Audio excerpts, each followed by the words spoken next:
Shalom jemaat yang dikasihi Tuhan, senang sekali kembali bisa menjumpai saudara di dalam Sela, sebuah program renungan singkat dari Gereja Every Nation Surabaya yang kami tayangkan 2 kali dalam seminggu, yaitu hari Selasa dan Jumat pukul 4 sore.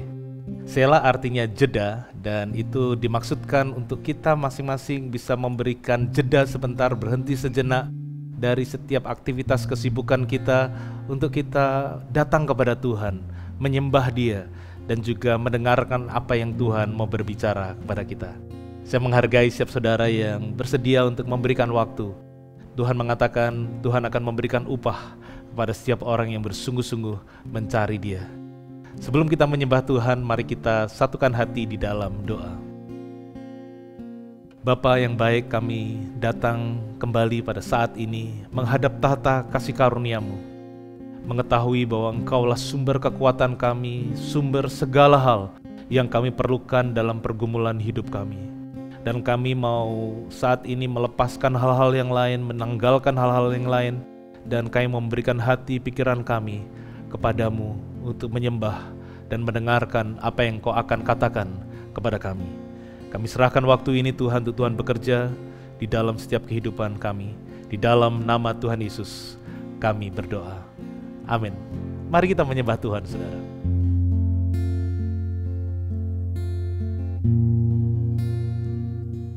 Ya Tuhanku, aku hendak bernyanyi bagimu selama aku hidup. Ya Allahku, aku hendak bermazmur bagimu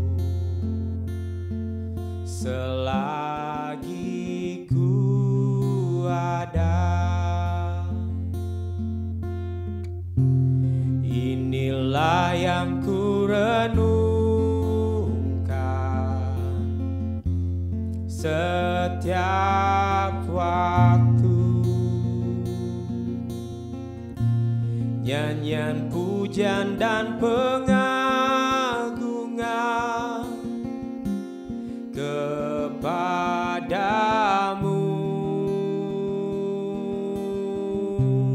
Biarlah manis kau dengar Tuhan, manis kau dengar Tuhan, dan hatiku bersuka karenamu.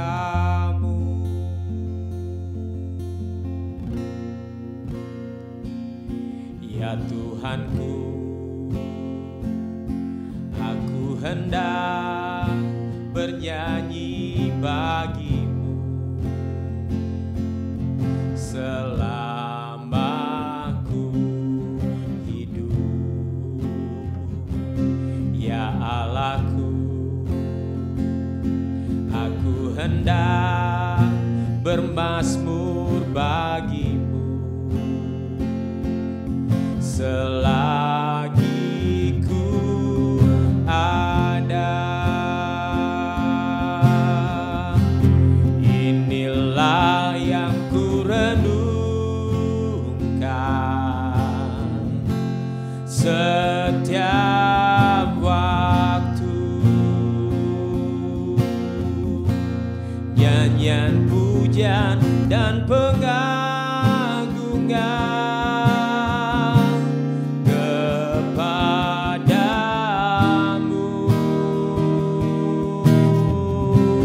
Biarlah manis kau dengar Tuhan, manis kau dengar Tuhan, dan hatiku bersuka karenamu. Oh, inilah yang ku renungkan setiap waktu.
percaya janji-Mu ya Tuhan.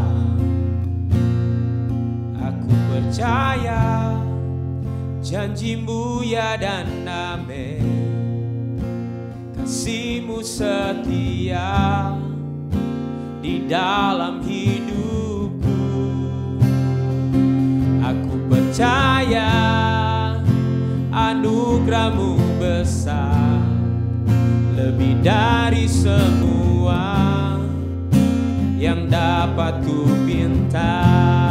Oh, aku percaya janji-Mu ya dan amin. Kasih-Mu setia di dalam hidupku. Aku percaya anugerah-Mu besar, lebih dari semua yang dapat ku minta. Aku percaya janji-Mu ya dan amin. Kasih-Mu setia di dalam hidupku. Aku percaya anugerah-Mu besar, lebih dari semua yang dapat ku minta. Lebih dari semua yang dapat ku minta. Lebih dari semua yang dapat ku minta.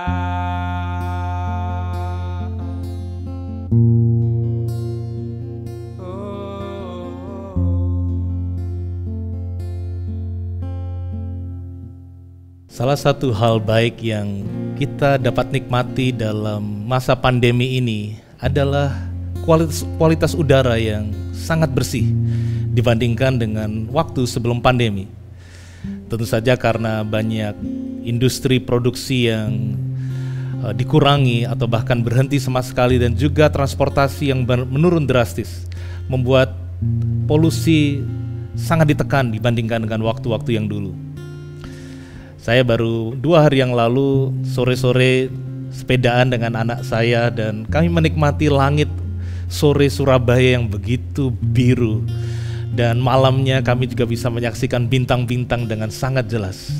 Polusi udara sangat menurun drastis. Itu salah satu berkat yang kita alami. Namun sayangnya saudara, secara kehidupan sosial atau di media sosial masih begitu banyak polusi kata-kata. Perkataan-perkataan yang berseliweran di grup WA, di pergaulan satu dengan yang lainnya, di sosial media masih begitu penuh dengan polusi. Hal-hal yang tidak membangun, hal-hal yang membuat takut, hal-hal yang tidak membuat orang bangkit imannya, tapi justru bertanya-tanya dan bahkan membingungkan. Dan hari ini saya mau membagikan kebenaran firman Tuhan bagi kita yang percaya kepada Tuhan. Mari kita belajar untuk tidak memenuhi area udara sosial media dengan perkataan-perkataan yang tidak membangun. Tapi marilah kita sebagai orang percaya, kita belajar untuk memperkatakan kata-kata yang baik dan membangun. Efesus pasal yang keempat, ayat yang ke-29 mengatakan demikian. Janganlah ada perkataan kotor keluar dari mulutmu, tetapi pakailah perkataan yang baik untuk membangun di mana perlu, supaya mereka yang mendengarnya beroleh kasih karunia. Hari ini saya memberikan judul perenungan di dalam Sela sore hari ini adalah perkataan yang membawa berkat. Bapak Ibu Saudara, Alkitab penuh dengan nasihat di mana kita perlu sangat berhati-hati dengan perkataan kita. Salah satunya di Efesus pasal yang keempat ini. Dan Efesus 4 ini adalah bagian dari satu perikop. Kalau saudara punya Alkitab, itu perikopnya berjudul Manusia Baru. Berbicara kita sekarang sudah mengenakan manusia baru di dalam Kristus. Karena itu Buanglah dusta, karena itu janganlah biarkan amarahmu sampai matahari terbenam. Ada hal-hal praktis di Efesus pasal yang keempat berbicara tentang hal-hal yang perlu kita lakukan sebagai orang percaya, karena kita adalah ciptaan baru. Jadi ini bukanlah sebuah peraturan yang harus kita lakukan, tetapi ini seharusnya adalah sesuatu yang lahir dari kebenaran bahwa kita sekarang adalah milik Kristus, kita sekarang mengenakan manusia baru, kita menjadi milik Kristus. Karena itu mari kita melakukan hal-hal yang baik.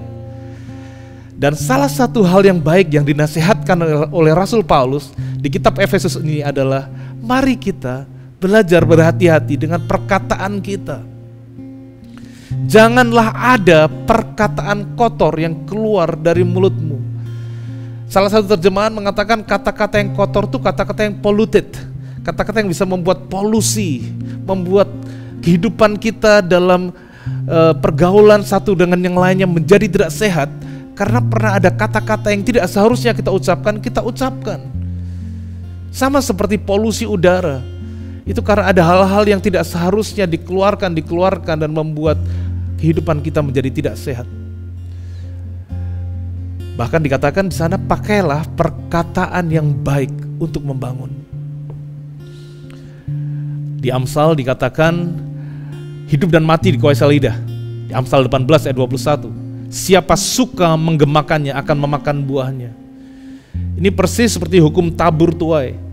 Semakin kita memperkatakan hal-hal yang baik, maka kita akan mendengar kembali, mendengar gemanya. Kita akan mendapatkan hal yang baik, kita akan memakan buahnya. Sebaliknya juga, jika kita memperkatakan hal-hal yang tidak baik, maka kita sering menggemakannya, maka kita juga akan mendapatkan hal-hal yang tidak baik.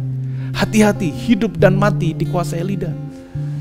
Di Yakobus pasal yang ketiga menggambarkan tentang lidah adalah satu bagian yang kecil, itu seperti kemudi, tapi bisa menggerakkan kapal yang besar. Seperti api yang kecil, tapi bisa menghanguskan ribuan hektar hutan. Jangan kita menganggap rendah perkataan yang keluar dari mulut kita. Bahkan Tuhan Yesus pernah mengatakan, setiap perkataan sia-sia yang keluar dari mulut kita, suatu hari nanti akan kita pertanggungjawabkan di hadapan Tuhan. Saya mau saudara mengambil waktu sejenak untuk memikirkan kata-kata apa saja yang keluar dari mulut kita pada hari ini. Berapa banyak kata-kata itu sifatnya membangun? Berapa banyak kata-kata yang seharusnya tidak perlu kita katakan? Tentu saja saat ini kita tidak selalu harus mengatakan secara suara dengan mulut kita. Kita bisa mengatakan dengan jari jemari kita, di dalam chatting WA kita. Dan secara khusus saya ingin mengingatkan bagi kita semuanya, bahwa kadang kita bisa sangat sopan, sangat berhati-hati menjaga perkataan kita dengan orang-orang di luar yang tidak terlalu kita kenal. Dan kita kurang berhati-hati, kurang menjaga perkataan kita kepada orang-orang yang dekat dengan kita, dengan pasangan kita, dengan orang tua kita, dengan anak kita, dengan teman baik kita. Kadang-kadang kita kurang berhati-hati. Saya percaya kita semuanya secara pribadi pasti pernah mengalami sukacita saat ada orang mengatakan hal-hal yang membangun dalam diri kita, memuji kita, mengatakan mereka diberkati oleh kita, mengatakan terima kasih, hal-hal yang sifatnya membuat hati kita hangat. Kita senang sewaktu ada orang menguatkan kita, mendorong kita. Saat kita lemah, mereka menyemangati kita. Dan saya percaya kita semua juga pernah mengalami ada perkataan-perkataan yang membuat kita jatuh, membuat kita down, membuat kita jadi lemah, membuat kita menjadi pahit dan marah.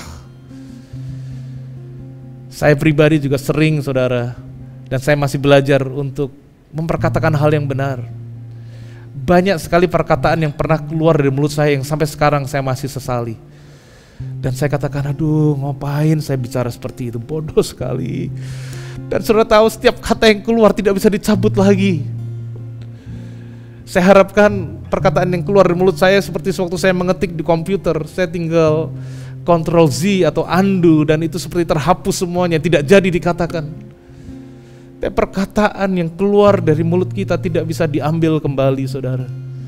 Karena itu Alkitab di dalam banyak ayat, saya tidak mungkin sebutkan satu persatu, memperkatakan untuk kita perlu sangat berhati-hati dengan perkataan kita, bahkan terutama dalam situasi-situasi seperti ini, di mana begitu banyak perkataan-perkataan yang tidak membangun berseliweran di dalam hidup kita. Mari kita belajar untuk memperkatakan perkataan-perkataan yang membangun. Di Kolose 4 ayat yang ke-6 dikatakan, hendaklah kata-katamu senantiasa penuh kasih, jangan hambar. Ya. Artinya dalam bahasa Inggrisnya itu season with salt, dengan garam. Artinya kata-katamu itu harus kamu membuat orang suka mendengarnya. Sehingga kamu tahu bagaimana harus memberi jawab kepada setiap orang. Saya punya teman yang setiap kali saya dapat WA dari dia, saya sangat diberkati karena kata-katanya selalu sangat membangun. Karena dia selalu encourage, kata-katanya membuat saya jadi semangat. Saudara, saya berharap saya punya teman, saya punya saudara lebih banyak lagi yang seperti dia. Dan saya belajar untuk menjadi seperti dia, menguatkan orang, memberi semangat, mengatakan kata-kata positif, kata-kata iman. Kamu pasti bisa, ayo, aku dukung dalam doa, kamu luar biasa. Mari kita mendengar dan kita mulai memperkatakan kata-kata yang membangun dan menguatkan satu dan lainnya. Amsal 13 ayat 3 mengatakan, siapa menjaga mulutnya memelihara nyawanya, siapa yang lebar bibir akan ditimpa kebinasaan. Di dalam peribahasa Indonesia ada dikatakan, mulutmu adalah harimaumu. Artinya kalau kita tidak berhati-hati dengan mulut kita atau postingan kita saat ini, perkataan kita, maka itu bisa mencelakakan kita. Itu sudah ada di firman Tuhan, saudara. Saya mendorong kita semua, mari kita mulai belajar sebagai manusia baru. Kalau saudara orang di dalam Tuhan, saudara sudah menerima Kristus sebagai Tuhan dan Juru Selamat, mari kita memperkatakan kata-kata yang membangun. Jangan kita menjadi serupa dengan dunia ini. Tapi mari kita berubah dengan pembaruan akal budi, sehingga yang keluar dari hidup kita adalah perkataan-perkataan yang membangun. Pertanyaannya adalah bagaimana caranya? Dan mengapa saya sering masih memperkatakan kata-kata yang menyakitkan hati orang? Mengapa banyak orang kadang masih terluka dengan saya? Apa ya yang membuat saya bisa demikian? Firman Tuhan memberikan jawabannya di Lukas pasal yang ke-6 ayat ke-43 sampai ayat yang ke-45. Dikatakan di sana, karena tidak ada pohon yang baik yang menghasilkan buah yang tidak baik, dan juga tidak ada pohon yang tidak baik yang menghasilkan buah yang baik. Tidak mungkin. Sebab setiap pohon dikenal pada buahnya. Karena dari semak duri orang tidak memetik buah ara, dan dari duri-duri tidak memetik buah anggur. Artinya tidak mungkin buah durian lahir dari buah mangga. Kalau dalam konteks kita di negara tropis seperti Indonesia, tidak mungkin. Ayat 45. Orang yang baik mengeluarkan barang yang baik dari perbendaraan hatinya yang baik, dan orang yang jahat mengeluarkan barang yang jahat dari perbendaraannya yang jahat. Karena yang diucapkan mulutnya meluap dari hatinya. Apa yang diucapkan mulut kita itu bukan dari pikiran kita, tapi dari hati kita. Oleh karena itu saat orang terluka, maka sering yang keluar adalah melukai orang lain. Ada istilah mengatakan garbage in, garbage out.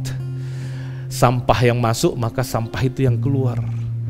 Makanya penting sekali kita berhati-hati memilah-milah dalam hal-hal yang kita konsumsi. Karena itu bukan hanya masuk di pikiran kita, itu bahkan bisa masuk ke hati kita. Dan dari hati yang kita masukkan, dari perbendaraan yang ada di hati kita, itulah yang akan keluar. Kalau hati kita melimpah dengan kasih, dengan pengampunan, dengan kasih karunia, saya percaya kata-kata yang keluar dari mulut saudara adalah kata-kata yang penuh kasih, penuh pengampunan, penuh kasih karunia. Tapi jika hati saudara dipenuhi dengan amarah, dipenuhi dengan kepahitan, dipenuhi dengan luka, dan saudara tidak menyelesaikannya di hadapan Tuhan, maka yang keluar adalah yang dari hati tadi, saudara. Karena itu kuncinya untuk kita bisa memiliki kata-kata yang mengucapkan berkat adalah cek hati kita masing-masing. Mari kita izinkan Tuhan memulihkan hati kita dari setiap luka-luka. Mungkin ada orang yang sudah mengatakan hal yang tidak baik kepada saudara dan itu masuk ke hati saudara. Mungkin saudara melihat keadaan dan saudara kecewa dengan keadaan saudara. Dan saudara menjadi hati saudara tercemar.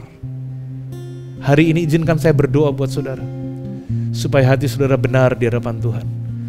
Sehingga setiap luka-luka itu Tuhan akan sembuhkan. Setiap kepahitan Tuhan akan singkirkan dan Tuhan akan berikan hati yang baru, hati yang penuh kasih, hati yang melimpah dengan kesetiaan, kasih karunia, kesabaran dan segala hal baik yang Tuhan rencanakan di dalam hidup saudara sebagai orang yang di dalam Tuhan, sebagai manusia baru. Dimulai dari hati kita. Sehingga setiap kita akan bisa menjadi orang-orang yang akan menyenangkan hati Tuhan dan menjadi berkat bagi sesama kita di dalam situasi yang seperti ini. Saya akan tutup dengan firman Tuhan dari Mazmur 19 ayat yang ke-14. Mudah-mudahan Engkau berkenan akan ucapan mulutku dan renungan hatiku ya Tuhan, gunung batuku dan penebusku. Saya berdoa untuk saya dan saudara yang mendengarkan Sela pada hari ini. Setiap ucapan mulut kita boleh berkenan kepada Tuhan dan Tuhan disukakan, Tuhan dimuliakan. Mari kita berdoa. Hamba-Mu berdoa di dalam nama Tuhan Yesus. Kau selidiki setiap hati kami. Jika ada hal-hal yang tidak berkenan di hadapan-Mu Tuhan, Tuhan singkirkan. Dan penuhi hati kami dengan kasih ilahi. Kalau ada yang sakit, kalau ada yang terluka di hati kami minta Tuhan kuasa kesembuhan-Mu boleh mengalir dan memulihkan hati kami.